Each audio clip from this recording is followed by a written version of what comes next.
ये बहुत सोच समझने के बाद और बहुत सारी बातचीत हम लगातार, चूँकि हमारे जो सिलीगुड़ी मर्चेंट स्टेशन के जो लोग रेलवे रेक मंगाते हैं और विभिन्न सामान बाहर से आयात कर लोगों तक अपनी सेवा पहुंचा रहे हैं, जिसमें चीनी है, सीमेंट है और भी कई एसेंशियल कमोडिटी।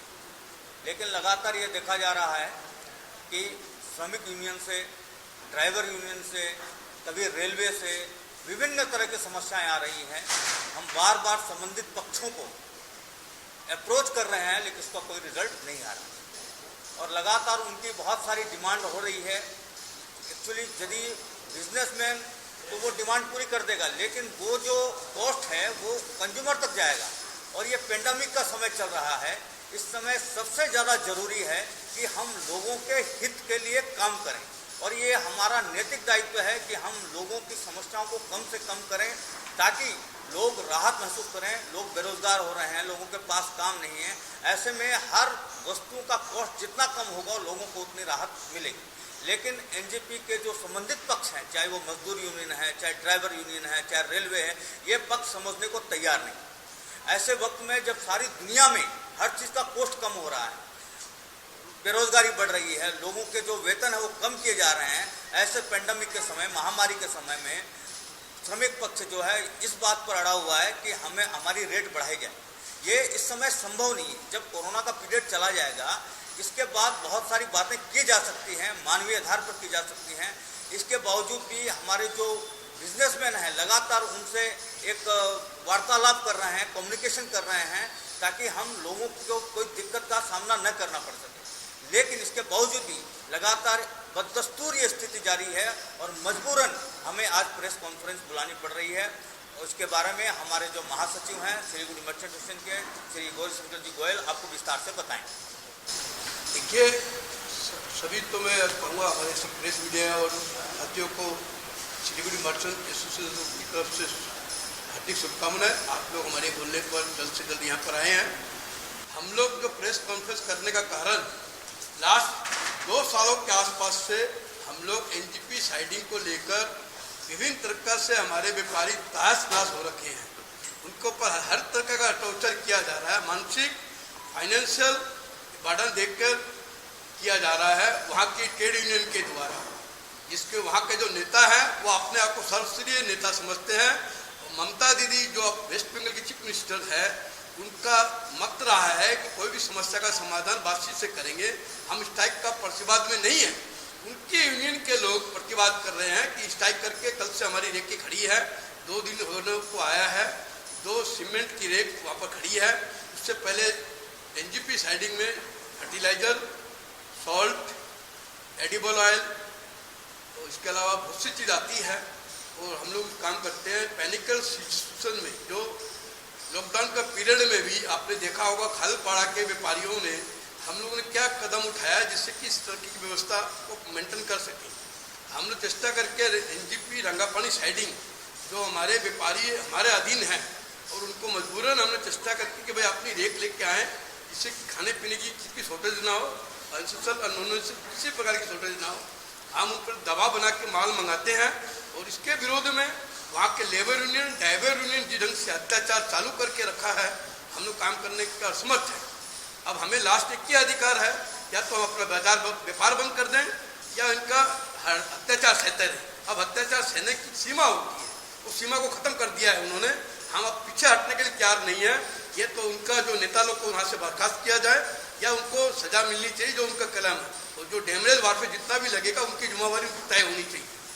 जो डैमरेज एक घंटे का डैमरेज एक रेक के ऊपर पर आवर 6000 रुपया है, 2 रेक खड़ी है तो उसके 4000 साढ़े 4 लाख के आसपास डैमरेज बनेगा आज तक, और फ्यूचर में भी बनेगा तो अलग बात बने, हम उसकी परवाह नहीं करते। इनका जो अत्याचार है, अत्याचार के विरोध में ही हमने आज प्रेस कॉन्फ्रेंस बनाया है।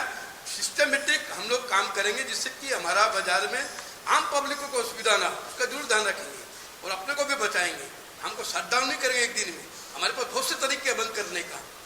हम कभी चीनी नहीं मंगाएंगे, कभी तेल नहीं मंगाएंगे, कभी नमक नहीं मंगाएंगे, वो हम प्लानिंग कर देंगे, हम लोग सरेंडर कर देंगे, काम नहीं करेंगे। हम क्यों जिम्मेवारी लेंगे? सारी जिम्मेवारी की व्यापारी की है, वो नेता लोग की किसी की जिम्मेवारी नहीं है। ये कौन सा तरीका है? आज खाली व्यापारी अपनी जान की रक्षा खेल के 24 घंटा इंटू 7 365 डे काम कर रहा है। किसके लिए कर रहा है? आम जनता के लिए कर रहा है। हम आम जनता को अपना परिवार समझते हैं, इसलिए कर रहे हैं।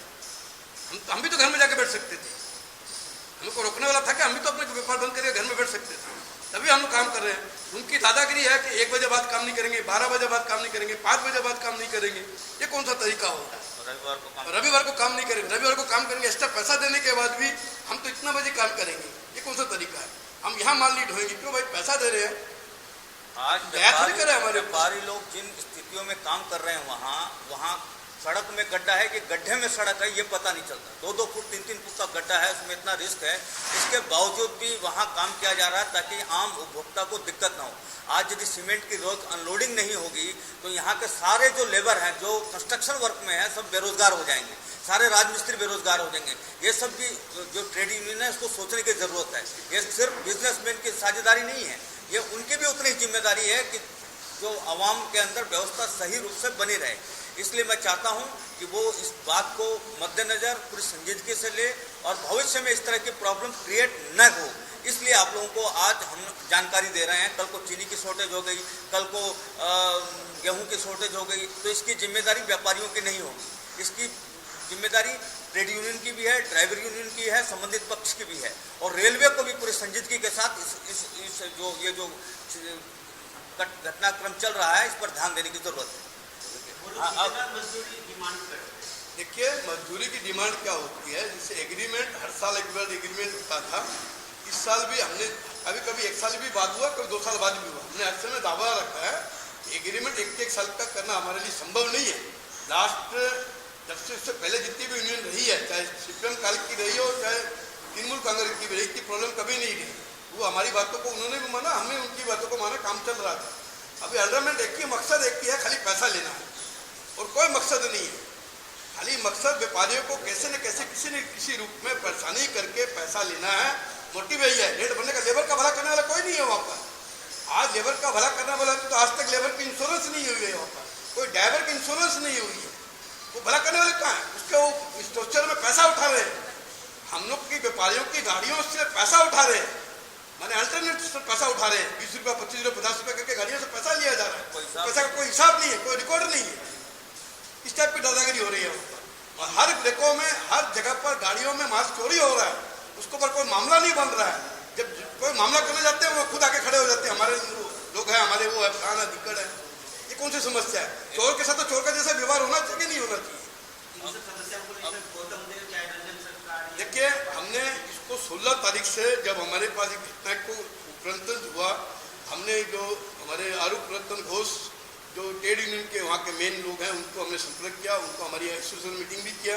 उन्होंने कहा कि जब तक आपसे कोई बात नहीं हो तो कोई स्ट्राइक नहीं होगी, कोई बंदी नहीं होगी। उसके बाद भी 7 दिनों में कम से कम 2 घंटा 3 घंटा करके 4-5 बार बंद हुआ है और कल से पूरा बंद है।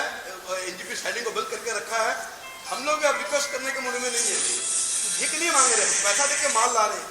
वो जैसे कि माने गुनाहगार, हम लोग थोड़ी गुनाहगार, हम लोग पैसा देके पैसा लेके माल हम लोग मालिक वो बन के बैठे हैं, साइडिंग में काम नहीं करेंगे, ऊपर से दादागिरी दिखा रहे हैं। अच्छा, अब हमारे बीच eastern ABC chamber of commerce के कन्वेनर श्री सुजीत दा हैं, सुजीत पाल साहब, मैं उनसे अनुरोध करता हूँ कि वो प्रेस को संबोधित। আপনারা জানেন যে শিলিগুড়ি হলো উত্তর পূর্বাঞ্চলের গেটওয়ে এবং এখান থেকে যে বিজনেসটা টার্মিনেট করে, যে হোলসেল মান্ডি টোটালটা এখান থেকে টার্মিনেট করে সিকিম স্টেটে যায়, ভুটানে যায় বা বিভিন্ন উত্তর পূর্বাঞ্চলের বিভিন্ন এরিয়াতে যায়। ফলে এই সাইডিংটা হলো খুবই গুরুত্বপূর্ণ এরিয়া, যেমন এনজিপি বলুন বা রাঙাপানি বলুন। এগুলো এখন যে সমস্যাটা দেখা দিয়েছে, এতদিন ধরে আমাদের ব্যবসায়ীরা পেন্ডামিকের নাম করে বলে না, পেন্ডামিক আমরা কাজ করবো না, অমুক করবো না, কিন্তু আপনি জানেন যে এসেন্সিয়াল কমোডিটিস যেগুলো আসছে, চাল, ডাল, চিনি, লবণ, তো এইগুলো তো আনলোড করতেই হবে। গভর্নমেন্টের কম্পালশন ছিল, কোনো কিছু বন্ধ করা যাবে না। তো স্বাভাবিক নিয়মে গভর্নমেন্ট দিক থেকে হলো এগুলোকে চালু রাখা হয়েছিল। তখনও কিন্তু তারা হলো এইগুলোকে লোডিং আনলোডিং করার নাম করে হলো বা ট্রাক লোডিং করার নাম করে হলো ওরা এক্সটোরশন করছিল। তো আমরাও কিছুটা হয়তো প্যান্ডামিকের জন্য আমরাও শিকার হয়ে যাওয়াতে আমরা হয়তো কিছু কিছু তাদেরকে হলো আমরাই এগিয়ে দিয়েছি, কিছু টাকা হয়তো বাড়তি টাকা চাইছে আমরা দিয়েছি। কিন্তু এখন প্যান্ডামিক সিচুয়েশনটা ওভার হয়েছে, এই ওভার পিরিয়ডের মধ্যে হলো যদি আবার ওই একই জিনিস হলো ওরা এক্সটোরশনের বলে আমাদেরকে পাওয়া যাচ্ছে না, এটা আমাদেরকে দিতে হবে, প্যান্ডামিক চলছে, হ্যাঁ না, এগুলো জিনিসগুলো হচ্ছে, যেটা আমাদের কাছে অনীতিনিষ্ঠ মনে হয়েছে। এবং এখানটায় মূলত নাম না করলেই নয়, প্রসেনজিৎ রায়ের হলো নেতৃত্বে হলো বিভিন্ন সংগঠনগুলো চলে। তো আমরা প্রসেনজিৎ রায়ের সাথে কথা বলার চেষ্টা করেছিলাম, তাতে কিন্তু কোনো ফলপ্রসূ হয়নি। এবং মার্চেন্ট অ্যাসোসিয়েশন থেকে বা যারা ইম্পোর্টার আছেন তারাও হলো গৌতম দেবকেও বলেছেন, তো তারপরেও কিন্তু আমাদের কাছে কোনো অ্যাসাচ উঠেনি। তো আমরা এখন লাচার হয়ে আছি প্র্যাকটিক্যালি। যেটা আছে যে এটা হলো একটা বেসিক যদি চেঞ্জেস না ঘটে তাহলে হলো সেই জায়গাটা কিন্তু আর ডেভেলপ হতে পারে না। কারণ এতদিন ধরে হলো বছরের পর বছর ধরে হলো বারবার করে হলো নেগোশিয়েট করে করে করে হলো এখন ব্যবসায়ীদের মাথার উপর দিয়ে জল যাচ্ছে। তো আর কত দেওয়া যায়? আপনারা জানেন যে বৃহৎ কোম্পানিগুলো টাটার থেকে আরম্ভ করে আম্বানির থেকে আরম্ভ করে সবাই সমস্ত জায়গাতে হলো পাঠিয়ে দিচ্ছে যে কাটলমেন্টের জন্য। ধরুন যেখানটা কোনো জায়গায় হয়তো 15,000 টাকা হলো রেন্ট আছে, ওরা এখন হলো নেগোশিয়েট করছে 7,000 টাকার থেকে শুরু করছে। তো বড় বৃহৎ কোম্পানিগুলো হলো ইয়ে। আর ওভারঅল যদি দেখেন যে আমাদের অর্থনীতি হলো গত 2 বছর ধরে কিন্তু হলো স্লোয়ার ডাউন ছিল বা আছে, এবং প্যান্ডামিক সিচুয়েশনে এসে এটা হলো 90% ডেটোরেট করেছে, অনলি 10% এসেনশিয়াল কমোডিটিসটাই চলছিল, যার জন্য এটা এই অবস্থায় এসে দাঁড়িয়েছে। এখন যেটা গ্রোথ হয়েছে 10-15% বা 20% গ্রোথ হয়েছে, তার মানে এখনও আমরা 65% হলো স্লোয়ার ডাউনের মধ্যে আছি। এরকম অবস্থায় এই যে এই ধরনের যে লেবার ইউনিয়ন বা বিভিন্ন ট্রাক অ্যাসোসিয়েশন যে এই উদ্যোগগুলো, ওরা এই জায়গাটায় কোনোভাবে হলো নমনীয় হতে রাজি নয়, এবং ওরা হলো রেক আনলোড করতে হলো না করে দিয়েছে। না করে যতক্ষণ পর্যন্ত দেখুন এক একটা হলো ওদের যা ডিমান্ড সেটা ইন টিউন অফ 40,000, 50,000, 60,000 টাকার পর্যন্ত ইন টিউন অফ ডিমান্ড, দুটোকে মিলিয়ে। মানে ওই এক্সট্রা বাড়তি পয়সা ওদেরকে দিলে পরে তবে ওরা হলো আনলোড করবে, না হলে করবে না। তো এরকম অবস্থায় আমরা এটাও দেখতে পাচ্ছি না, যেহেতু এটা রেলের সাথে সম্পর্কযুক্ত, রেলের আয়ের সাথে সম্পর্কযুক্ত, তাহলে রেল থেকে কিছু হলো উদ্যোগ গ্রহণ করা উচিত। এই ধরনের যারা এক্সটোরশন করছে, এই ধরনের যারা হলো বন্ধ করে রেখেছে, তাদের এক্সটোরশনটাকে বন্ধ করার জন্য রেলওয়েকে এগিয়ে আসা উচিত, সেটাও কিন্তু এগিয়ে আসছে না। এটা আমাদের কাছে একটু আশ্চর্যজনক লাগে যে এটা না আসার পেছনে একটা বড় কারণ হলো তারা তো ডেমারেজ পেয়ে যাচ্ছে। এই ডেমারেজের যেটা হলো গৌরীবাবু এখনই আপনাদেরকে বললেন 6,000 টাকা বলছিলেন, ওটা 6,500 টাকা পার আওয়ার।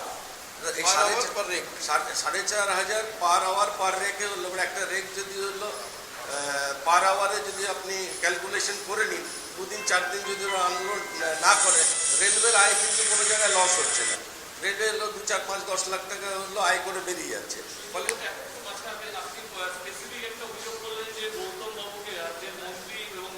এলাকার বিধায়ক তেনাকে জানানো হলো ঘটনার কোনো রকম শুনানি এখনো হয়নি, যেহেতু অভিযোগ উঠেছে ওখানকার স্থানীয় তৃণমূল নেতৃত্বের বিরুদ্ধে।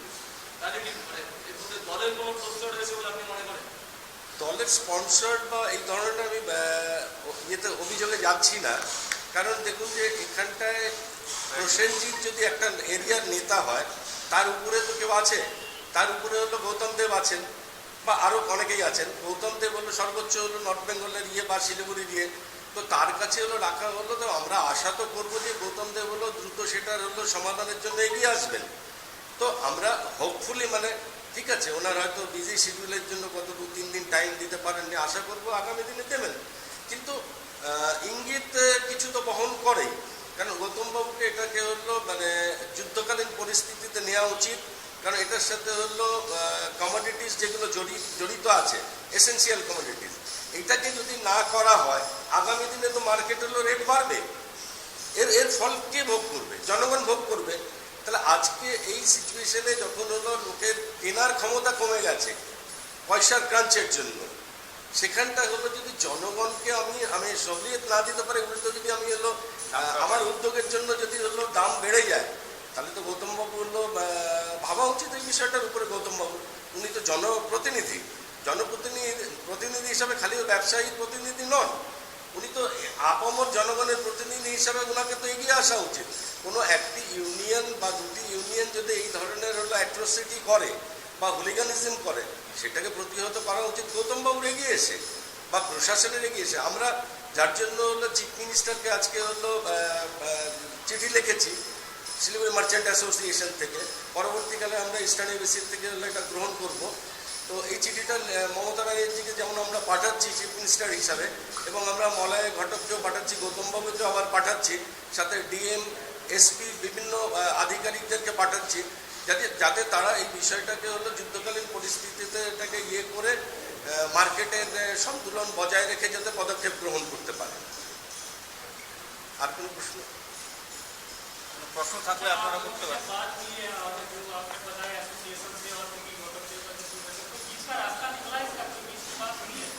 अभी तक बीच का रास्ता तो देखिए, हम लोग तो व्यापारी लोग तो जारी रखते हैं। व्यापारी सबसे स्वार्थपर आदमी है इस दुनिया में, वो अपना स्वार्थ छोड़कर दूसरा कुछ नहीं सोचते हैं। हम व्यापारी हैं, हम अपना स्वार्थ सोचते हैं। अब हमारे स्वार्थ के अगर ऊपर चले जाए, हमारे सर के ऊपर अगर पानी चले जाए, तो हम कब तक अपना स्वार्थ को करें? हम तो प्रॉफिट ओरिएंटेशन है मेरा, अब मेरा ओरिएंटेशन इन लोग का एक्सटोर्शन के चलते लॉस में आ गया, तो हम कैसा सहेंगे? हम तो बीच का अपना रास्ता अपनाते खत्म हो चुके हैं, और कहाँ तक सहेंगे? हमको आंदोलन में उतरना ही पड़ेगा। इसका सबसे बड़ा कारण क्या हुआ, पहले सिलीगुड़ी जो था यहाँ से पूरा उत्तर पूर्व भारत में माल जाता था, लेकिन लगातार जो वेजेस का रेट बढ़ने से, मतलब ट्रक्स का रेट बढ़ने से, मतलब ये पूरी दुनिया में कहीं नहीं है, पूरे मतलब भारत में इतनी रेट कहीं नहीं है। इसकी वजह से यहाँ का बाजार सीमित होता गया और एकदम ऐसी स्थिति में आ गया कि अब ये बाजार मतलब बहुत जल्दी जो है और सीमित हो जाएगा। पहले मतलब मणिपुर तक माल जाता था, नागालैंड तक माल जाता था, त्रिपुरा तक, लेकिन यहाँ का कॉस्टिंग इतना बढ़ जाता है, अब डायरेक्ट मैनागुड़ी में भी डायरेक्ट माल आ रहा है, कुछ बिहार में भी डायरेक्ट। ड्यू टू दिस इस वजह से बहुत सारी परेशानी और कॉस्टिंग लगातार बढ़ते जा रही है। यहाँ की जो कॉस्टिंग है सबसे ज़्यादा, यहाँ जो लेबर यूनियन है मेरे ख्याल से पूरे ईस्टर्न जोन में देख लेंगे तो इतनी ज़्यादा रेट कहीं नहीं है, न ड्राइवर यूनियन की, न आपको लेबर यूनियन की। इसलिए इसको समझने की ज़रूरत है, और इसको पेंडेमिक का समय चल रहा है, महामारी का समय चल रहा है, लोगों के हित के लिए हमको काम करना चाहिए। इस समय जो दाम बढ़ता है तो मैं समझता हूँ बहुत गलत होगा, इसके लिए व्यापारी लोग भी सेक्रीफाइस कर रहे हैं। तो वहाँ के श्रमिक यूनियन को, ट्रेड यूनियन को, जो भी है उनको भी समझना चाहिए कि हम इस समय कॉस्ट नहीं बढ़ाएं और लोगों के साथ मिल के काम करें, ताकि हम लोगों को राहत दे सकें। अब देखिए एक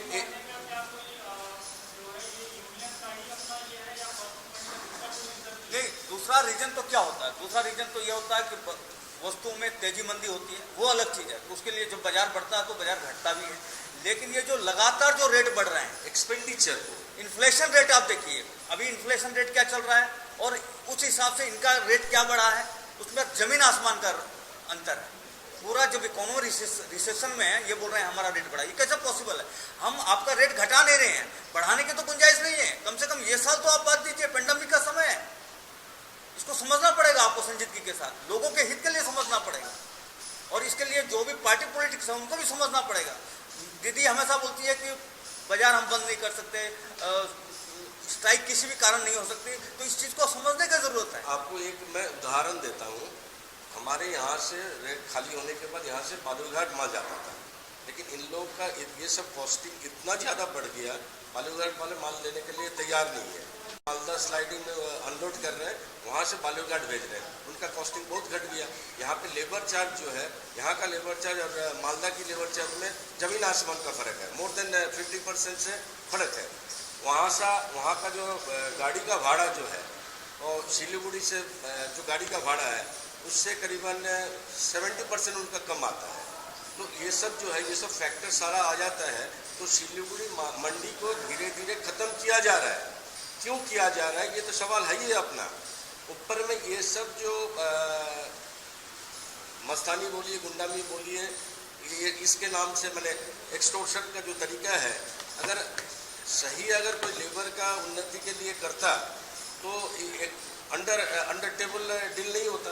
अंडर टेबल डील क्यों होता है, वो कहाँ पे जाता है? ये सब तो देखिए बात का सवाल है, प्रश्न है, वो सब हम उठा ही सकते हैं। लेकिन बात जो है कि हर चीज़ में अगर उत्पादन कॉस्ट अगर बढ़ जाए उस कमोडिटी का रेट तो यूं ही बढ़ गया। कॉस्ट ऑफ प्रोडक्शन जो बढ़ेगा तो नेचुरली वहाँ तो काम नहीं होगा। तो आज सिक्किम वाले हम भेज रहे हैं या भूटान में भेज रहे हैं, वो कल बोलेंगे हमारे यहाँ पे तो ट्रेन आना चालू कर दिया, टनल हो रहा है, ट्रेन वहाँ पे भी जाएगा, उन लोग डायरेक्ट मंगवाएंगे। तो सिलीगुड़ी मंडी को ऐसा ही सूखा मरने का स्थिति में आ जाएगा। आज हम लोग ये सब एप्रीहेंड कर रहे हैं। अगर ये एप्रीहेंड कर कर अगर आज से हम लोग इसका नतीजा या विचार नहीं करना चालू करें तो हम लोग गड्ढा में चले जाएंगे। तो हमारे सामने में अभी खाई है, पीछे मुड़ते हैं तो कुआं दिखता है, कहाँ जाए, अब जाए तो कहाँ जाए। हमको अभी आंदोलन छोड़कर कोई रास्ता नहीं है, ताकि ये समझे। आपको ये भी एक बता रहे हैं, आप अगर सोचेंगे कि लेबर लोग बड़ा गरीब है, कुछ नहीं है, कतई नहीं है। जितना अनलॉक होता है, एक एक लेबर 40,000 से 45,000 रुपया या 50,000 रुपया कमाता है, जो हमारा कमाई भी नहीं है।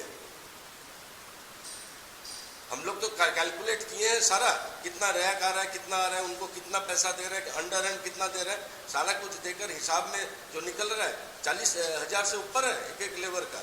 तो उसके बावजूद भी उनका फिर चाहिए साबुन दीजिए मेरे को, 2-2 साबुन दीजिए। अरे वो भी बेटर क्वालिटी का, पर डे का 2-2 साबुन चाहिए, पर चाहिए, हाँ सैनिटाइज चाहिए, हाँ, तो चलो डेली मास्क चाहिए। अरे कौन सा अब उन लोगों का जो है कि देखिए ठीक है, चलो ये एक ठीक है, लेकिन हम तो काम ले रहे हैं उनसे। उनका तो यूनियन है, तो यूनियन उनका प्रोटेक्शन के लिए काम करे। मास्क भी उनको यूनियन वाला ही दे, या कुछ भी यूनियन वाला, साबुन भी यूनियन वाला दे, तो पैसा ले रहे हैं अगला। फिर भी इसके बावजूद भी देखिए ये सब जो बर्ताव ये सब चल रहा है, जिसको अभी हम लोग का सर के ऊपर से जा रहा है। हम लोग के पास अब कोई चारा नहीं है, हाँ, हम लोग बंद कर देंगे। रेलवे अगर हमें प्रोटेक्शन नहीं देगा, सरकार अगर हमें प्रोटेक्शन नहीं देगा, हम बंद कर देंगे। सिलीगुड़ी के हित में हम लोग बहुत सोचे हैं। पेंडाकुई में आप लोग खुद भी इसका साक्षी हो कि खालपाड़ा में हम लोग दुकान लगातार एक दिन में सप्लाई को नहीं रोका गया, सर्विस दिए हैं। इसके बावजूद भी अगर हम लोग के साथ इस टाइप का अगर बर्ताव होगा तो हम लोग को रास्ता तो अपनाना पड़ेगा ही। শূন্য গোয়াল থেকে তো দুষ্টু গোয়াল থেকে শূন্য গোয়াল ভালো, এইভাবে আমার চলতে আমরা রাজি নই। ঠিক আছে, আর अभी लेबर 300-400 लेबर है, 300-400 का आसपास लेबर होगी। আজ বলছি দাদা, একটা অভিযোগ উঠেছে যে এখানকার যারা ব্যবসায়ী সমিতি হার্ডওয়্যার মার্চেন্ট অ্যাসোসিয়েশন তারা একটা অভিযোগ তুলেছে যে এখানে যে রেলের র্যাকগুলো আসছে সেখানে মাল খালাস হচ্ছে না, মজুর যারা তারা প্রচুর টাকা দাবি করছে, পাশাপাশি এতে মদত দিচ্ছে রাজ্যের শাসকদল। এখানকার আইএনটিসি নেতৃত্ব কী বলবেন? আইএনটিটিসির নেতৃত্ব বলতে এখানকার মধ্যে আমি পড়ি, তার মানে আমার উপরেই আসছে ব্যাপারটা হচ্ছে মার্চেন্টদেরকে যত রকম সুযোগ সুবিধা দেওয়া হয়েছে তাতে আমার মনে হয় না অন্য কেউ আর দেবে, কোনো জায়গায় পাবে এরকম। কারণ আমাদের এখানে প্রত্যেক বছর লেখা থাকে, প্রত্যেক বছর এগ্রিমেন্ট আছে যে প্রত্যেক বছর জানুয়ারি মাসে এদেরকে আমাদের যতটা আমাদের কাজকর্ম যারা করে, ড্রাইভার থেকে আরম্ভ করে লেবার থেকে আরম্ভ করে সকলে মিলে এই আমাদের এগ্রিমেন্ট আছে। প্রত্যেক বছর চুক্তি অনুযায়ী বছরের জানুয়ারি মাসে তাদেরকে প্রত্যেক বছর মায়না ইনক্রিজ করতে হবে। কিন্তু এরা এখন অবধি কোনো রকম 5 পয়সা বাড়ায়নি। জানুয়ারি মাসে এদেরকে চিঠি করা হয়েছে যে বসার জন্য, জানুয়ারি মাস করেনি, ফেব্রুয়ারি মাস করেনি, মার্চের 22 তারিখ থেকে লকডাউন হয়েছে। তারপর আমি এদেরকে বলে বুঝিয়ে আটকে রেখেছিলাম যে এতদিন ধরে লকডাউন চলছে। কিন্তু লকডাউন পিরিয়ডের মধ্যে আমাদের এখানে ছিল যেটা এসেনশিয়াল জিনিস সেটা খালি হবে, তাছাড়া কোনো জিনিস খালি হবে না, সিমেন্ট খালি হবে না। তখন আমাকে এখান থেকে আমাকে ডিএম অফিস থেকে একটা ফোন আসে এবং থানার থেকে আমার কাছে ফোন আসে যে আপনি এটা যেভাবে চালু করুন। তারপরে আমি এদেরকে সকলকে বলে একটা স্যানিটাইজারের ব্যবস্থা করলাম এবং এরা মার্চেন্ডাইজ দিয়েছে, সাবানের ব্যবস্থা করে দিয়েছিল। তারপরে কিন্তু কাজ আবার আরম্ভ করে দিয়েছিলাম সিমেন্টও, কিন্তু সিমেন্ট হিসাব মতো তখন কেউ করতে চাইছিল না। যে একটা রোগ বেরিয়েছে তখন এই রোগটা খুব আতঙ্ক ছিল, ছোঁয়াছুঁই রোগ হিসাবে, যার জন্য করোনার জন্য কেউ কাজ করতে চাইছিল। তখন আমরা কিন্তু কাজ করিয়েছিলাম ওই সেম রেটে। তখন এরা বলেছিল যে এই যে গাড়িগুলো যাচ্ছে, মনে করুন এখান থেকে কোনো গাড়ি যাচ্ছে কুচবিহার, কোনো গাড়ি যাচ্ছে হয়তো হাসিমারা, কোনো গাড়ি এই দূরে যাচ্ছে। এইবার যেখানে গাড়িগুলো যাচ্ছে রাস্তায় তো তাদের প্রচণ্ড বাধা বিপত্তি ছিল, কিন্তু এটা আমাকে প্রশাসন থেকে প্রচণ্ডভাবে হেল্প করছে। এবং যেখানে মালটা খালি করতে যাচ্ছে, মালটা খালি করার পরে আশেপাশে কোনো হোটেল নেই, সকালবেলা গাড়ি নিয়ে বেরোচ্ছে, সারাদিন কোনো হোটেলে খাবার নেই, রাস্তাঘাটে কোনো দোকানপাট নেই, তারা যাবে কোথায়? তারপর লাস্টে কাজ হলো যে আমরা কাজ করবো না খাবার না পেলে।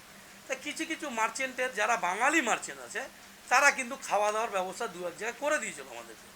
তাদের ওইখানে গোডাউনে যখন মাল খালি করতো খাওয়া দাওয়া কিন্তু কিন্তু মারোয়ারি মার্চেন্ট যারা আছে তারা কোনো খাওয়া দাওয়ার ব্যবস্থা কোনো রকম আমাদের কিছু সাহায্য করেনি। তারা বরঞ্চ আমাদেরকে লাস্টে বলছে না আমরা দিতে পারবো না, আমরা কোথার থেকে দেবো খাবার দাবার। তখন এরাই সিস্টেম করলো ঠিক আছে আমরা ড্রাইভারদেরকে একটা টাকা পয়সা করে দেবো খাওয়ার জন্য। তখন ওরা মাসে একটা টাকা পয়সা প্রত্যেক টিপে হিসাবে একটা টাকার ব্যবস্থা করে দিয়েছিল ওনার কোনো একটা টাকা। এখন যখন এই লকডাউন মোটামুটি খোলার পথে এখন ওরা বলছে লকডাউন খুলে গেছে এখন আমরা এই পয়সাটা দিব না।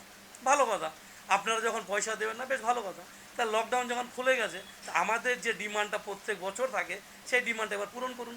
যখন আমরা ডিমান্ড চেতে যাই যে আমাদের এই টাকাটা পূরণ করতে হবে, আমাদের সাথে যে আপনাদের প্রত্যেক বছর চুক্তি আছে চুক্তি অনুযায়ী আমাদের একটা বসে আলোচনা করতে হয়, সেই আলোচনায় বসুন। তারা কোনো দিন বসছে না, বলছে না এখন লকডাউন চলছে। যখন আমরা বসতে যাচ্ছি তখন বলছে লকডাউন চলছে, অথচ যখন নাকি 100-150 টাকা করে হাত খরচা দিচ্ছিল সেটা চেতে গেলে তখন বলছে না এখন লকডাউন উঠে গেছে। আমি বুঝে পেলাম না এদের। এছাড়া আমাদের কেউ যদি বলতে পারে যে কেউ কারো থেকে এক্সট্রা টাকা চেয়েছে বা কোনো কিছু চেয়েছে তার জন্য মারোয়ারি যা বল। এখন মারোয়ারির এরকমভাবে যদি আমাদের লেবারদেরকে শোষণ করে, আমি তাদেরকে বলেছিলাম যে এখন তেলের দাম, ডিজেল, পেট্রোল সব কিছুর দাম বেড়েছে, গ্যাসের দাম বেড়েছে, আমাদের লেবারদের পয়সা দাম কেন বাড়বে না? তারা কি কাজ করছে, মেহনত করছে, তাদের পয়সা কেন বাড়বে না? তাদের পয়সা তো অবশ্যই বাড়া উচিত। এর জন্য আমরা তাদেরকে প্রতিবাদ করছি না আমাদের এই পয়সা অবশ্যই বাড়াতে লাগবে। যেটা নাকি আপনারা 5 মাস 6 মাস ধরে ঝুলাচ্ছেন এটা আমাদের ইমিডিয়েট ফয়সালা করতে হবে, যার জন্য এই কাজ বন্ধ রেখেছে। এবার কাজ করতে চাইছে না, আগামী দিনে কবে খুলবে? জানি না। ওরা আমাদের এই চুক্তি যদি আমাদের ক্লিয়ার না করে, আমাদের তো এরকম ব্যাপার নেই। খাবার দাবার যদি কোনো কিছু আসে এসেন্সিয়াল জিনিস সেটা আমরা অবশ্যই কাজ করতে দেবো। কেন করতে দেবো না? আমরা বলিনি যে কোনো কাজ করতে দেবো না, কিন্তু আমাদের সাথে তাদেরকে বসতে হবে। তারা আমাদের কাছে বসবে, আলোচনার মাধ্যমে এটা আমাদের করবে। ওই কথা বলছে আমরা এই করবো না, আমরা এখান থেকে ব্যবসা উঠিয়ে নিয়ে যাব, আমরা অমুক করবো, আমরা একে জানাবো তাকে জানাবো, অনেক কিছু বলছে। এটা ভুল কথা। আলোচনার মধ্যে তারা আমাদের সাথে কোনো রকম আলোচনাই করেনি, কোনো রকম আলোচনাতে বসতেই চাইনি। তা আমরা কেন যেতে যাবো? আমাদের আলোচনা করুক আমাদের সাথে, আমরা অবশ্যই যাবো। কিন্তু আমাদের যে চুক্তি, আমাদের যেটা এগ্রিমেন্ট আছে প্রত্যেক বছর, আমরা অনেকে চিঠি করেছি, আপনাদেরকে আমি চিঠি দেখাতে পারি, আমার কাছে চিঠি আছে এখানেই, কপি আপনাদের দেখাতে পারি, আপনারা দেখে নিন কপিটা যে কত তারিখে কে করেছে। আমাদের আজকে 4 বছর ধরে আর 3.5 বছর 4 বছর ধরে ট্রাকের কোনো ভাড়া বাড়ছে না। কেন বাড়বে না? ট্রাকের তেলের দাম বাড়ছে না, পার্সের দাম বাড়ছে না, অথচ তাদের কাছে বলতে গেলে বলে কামাই নেই, দামাই নেই। অথচ এই যে সিমেন্টের রেক আসছে, সিমেন্টের রেকে যদি আমরা মানতাম লকডাউনে সিমেন্টের দাম কমে গেছে, তাও তো কমেনি দাম। সিমেন্টের দাম 40 টাকা 50 টাকা বস্তাপতি বেড়ে গেছে। সিমেন্টের যদি ডিমান্ড কমে যায় তো মানতাম যে ডেলি 2 গাড়ি আসতো, এখন 1 গাড়ি আসছে বা আসছে না, তা তো না। 2 গাড়ি যদি আসতো এখন 3 গাড়ি আসছে। সব দিক দিয়ে বাড়ছে, তাহলে আমাদের লেবারদের পারিশ্রমিক কেন বাড়বে না? খালি লেবারদেরকে পরিশ্রমিকের জন্য তখন লকডাউন চলছে, আমরা ডিমান্ড করছি এসব বলছে। যদি হিম্মত থাকে সামনাসামনি বসে আলোচনা করুন, আপনাদেরকে পাশে রেখে আলোচনা করাক, দেখি তারা কতভাবে বলতে পারে, আমরা কিভাবে তাদের শোষণ করছি, কিভাবে তাদের থেকে টাকা চাইছি, দেখাক আমাদের সামনে। আজে বাজে কথা বললেই খালি হয়ে গেল। আপনার বিরুদ্ধে অভিযোগও জানানো হয়েছে, মুখ্যমন্ত্রীর কাছে চিঠি পাঠানো হয়েছে এবং রাজ্যের যে পর্যটন মন্ত্রী রয়েছেন তার কাছেও আপনাদের অভিযোগ। অবশ্যই যাবে তো, কেন? আমি তো এইটুকুনি বলছি, আমি তো এখানে চুরি করছি না। আমাদের লেবারে আমাদের পরিশ্রমিক করছে, তাদের পরিশ্রমিক দিতে হবে, পারিশ্রমিক ছাড়া তো কোনো কাজ হবে না। এখন আমাকে যদি কেউ বলে তুমি বিনা পারিশ্রমিক ওদেরকে ছেড়ে, আমি কি ছেড়ে দিতে পারবো? আমি ছেড়ে দিলে কি তারা কি কাজ করবে? এটা আমার একা ব্যাপার নয়। এখানে 100-200 লেবার নয়, 700 লেবার আছে, তারপরে 600-500 মতন গাড়ি আছে, 400-র উপরে গাড়ি আছে। 400 গাড়ি যদি থাকে 400টা মালিক আছে, 400টা মালিকের সাথে 400টা ড্রাইভার আছে, 400টা ড্রাইভারের সাথে 400-450 খালাসি আছে, তারপরে তো এনাদার্স মনে করেন আছেই। তো এতগুলো লোক পুরোপুরিভাবে বঞ্চিত। এই মারোয়ারিরা পুরোপুরিভাবে আমাদেরকে শোষণ করছে। এদের ভাড়া বাড়াতে বললে কেন ভাড়া বাড়াবো? এখনও ভাড়া বাড়েনি, এই না সেই না, আমরা বাড়াতে পারবো না, কোম্পানি থেকে দিচ্ছে না। তারপরে দুনিয়ার বাইরের গাড়ি নিয়ে আসছে, আমাদের এখানকার লোকাল গাড়ি চালাতে দিচ্ছে না। বাইরে কিছু হলে পরে বাইরের গাড়ি, এবার ওই গাড়িটা যদি আমি বন্ধ করি যে না বাইরের গাড়ি চলবে না, আমাদের লোকাল গাড়ি নিয়ে যেতে হবে, তখন তারা বাধা দিচ্ছে না আমরা বাইরের গাড়ি নিয়ে আসবো, কারণ এই যে ডাউনের গাড়িগুলো একটু ভাড়া কম পাচ্ছে। অথচ সারা বছর আমাদের গাড়ি নিয়ে যাচ্ছে, চালাচ্ছে, যখনই কি ডাউনের গাড়ি কিছু পেয়ে যায় তখন এই ডাউনের গাড়ি নিয়ে আসবে। এটা কিছু কিছু আছে যারা মার্চেন্ট, তারাই শয়তানিগুলো করে। এই তাদের জন্য আজকে এই টোটাল মার্চেন্টের নামে একটা বদনাম চলছে। তোমার এসেন্সিয়াল গুডস চাল ডাল হ্যাঁ, এদের যেটা বক্তব্য হচ্ছে যে জরুরি পরিষেবা যেগুলো চাল ডাল তেল নুন এগুলো পর্যন্ত বিয়ে করা বন্ধ করে দেওয়া হয়েছে। আপনারা এফসিআই তো সামনেই আছে, আপনারা এফসিআইটা গিয়ে দেখে আসুন, এফসিআই খোলা আছে কি না বন্ধ আছে দেখে আসুন, তাহলেই আপনারা বুঝতে পারবেন কোনটা সত্যি কোনটা মিথ্যে। আমাদের এনজিপি গুডসের থেকে যে সমস্ত মালগুলো আসছে তাদের মধ্যে যদি আমাদের কোনো দুধ আসে, চাল আসে বা কিছু আসে, চাল টাল যদিও আসে না, অন্য কিছু আসলে কিন্তু আমরা যখন লকডাউন ছিল তখন অবধি আমি খুলেছি, যেটা আমি বললাম একটু আগে, ডিএম অফিস থেকে আমাকে ফোন করেছিল, আমি নিজে স্পটে গিয়ে খুলেছিলাম। এমনকি রাস্তাঘাটে আমাদের ড্রাইভারদেরকে অনেক জায়গায় অ্যাগেল হতে হয়েছে, তার জন্য আমি প্রশাসন থেকে যথেষ্ট হেল্প পেয়েছি। আমাদের এনজিপি থানা থেকে আরম্ভ করে জলপাইগুড়ি থানা সব জায়গায় কোনো রকম গাড়ি কোনো প্রবলেম হয়েছে তারা আমাদেরকে সাপোর্ট করেছে, তারা আমাদেরকে গাড়ি উদ্ধার করেছে। অনেক জায়গায় আমাদের অসুবিধা হয়েছিল, গাড়ি চলতে দিচ্ছিল না, গাড়ি বন্ধ করেছিল, কোনো জায়গায় মাল খালি করতে গেছিলো, সেখানে আমাদেরকে তারা হেল্প করেছে। এটা ভুল কথা। আমরা এসেন্সিয়াল মাল যদি কোনো রকম এরকম ব্যাপার থাকে তাতে আমি অবশ্যই খুলে দেবো, কিন্তু এনজিপি গুডসের যদি কোনো মাল হয়ে থাকে, তাতে যদি চাল ডাল বা চাল ডাল তো আসে না, অন্য কিছু যদি হয়ে থাকে, তারা এসে বসুক আমার সাথে। এবার তারা বলবে যে না আমরা পয়সা দেবো না, বিনা পয়সা কাজ করি, এটা তো সম্ভব না। আমাদের চুক্তি অনুযায়ী যেটা আছে, প্রত্যেক বছর এগ্রিমেন্ট হয়, সেই এগ্রিমেন্টে এরা বসতেই চাইছে না, লকডাউনের নাম দিচ্ছে খালি। आपके विजुअल एडवर्टीजमेंट के लिए एसके लाइव ही बेस्ट ऑप्शन है। एसके लाइव का इस क्षेत्र में 24 घंटा टेलीविजन, एंड्रॉयड ऐप और वेबसाइट पर प्रसारण होता है। सोशल मीडिया पर भी हम उपलब्ध हैं। हमारी व्यूवरशिप 9 लाख से अधिक है। सिक्किम, हैथवे और एनएक्सटी डिजिटल पर, दार्जिलिंग और कालिम्पोंग में दोनों हैथवे और सीसीएन सेटअप बॉक्स पर, क्लामपुर से लेके मैनागुड़ी हैथवे पर, सिटी केबल पर सिलीगुड़ी और आसपास, नक्सलबाड़ी से पानी टंकी तक एनएक्सटी डिजिटल में। तो सोचिए नहीं, कॉल करें 7908554308।